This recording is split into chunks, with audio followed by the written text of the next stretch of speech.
நம்ம சோக்கில் களத்தில் எப்போ எதிரியை மதித்து ரசிக்க தெரிஞ்சு நடக்கிறானோ அவனுக்கு வெற்றி அதிக வாய்ப்பு இருக்குது. ஸோ இதில் என்ன சொல்ல வரனா, நம்ம களத்தில் பார்த்தோன்னா நம்ம சேவல் ஃபஸ்ட் தண்ணியில் 2வது தண்ணியிலோ சேவலை சண்டையை முடிச்சிடும். அதாவது ஃபுல்லாக ஃபினிஷிங் பண்ணி முடிச்சிடும்.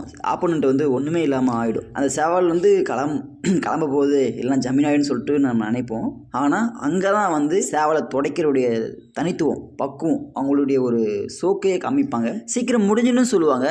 பார்த்தா அந்த சேவல் கடைசியாக ட்ராப் பண்ணி எடுத்துருவாங்க.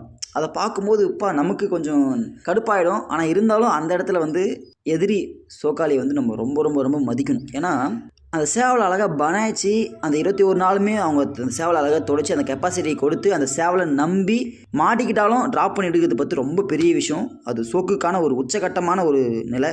இதில் என்ன ஒரு பெரிய ஹைலைட்னா, விட்ட ஃபஸ்ட்டு தண்ணியிலே பார்த்தோன்னா ஒரு கன்று போயிடும், 2வது தண்ணி 2 கன்று போயிடும். அப்படிலாம் ஃபஸ்ட்டு தண்ணி நல்லா நரம்பு ஊற்று வாங்கி சேவல் எழுந்துக்க முடியாமல் இருக்கும். கழுத்து ஃபுல்லாக லாக் ஆகிடும். அதுபோலலாம் சேவல் ஃபஸ்ட் தண்ணியிலேயே மாட்டி எப்படியோ ஃபஸ்ட் தண்ணியை முடித்து பெனாய்க்கை எடுத்துகிட்டு போவாங்க. எடுத்துகிட்டு போயிட்டு தண்ணியை முடிச்சு 2வது தண்ணிக்கு சேவலை நிற்க வைக்கும்போது சேவல் அப்படியே ஃப்ரெஷ்ஷாகவே இருக்கும். அந்த மாதிரி தெளிப்பாங்க.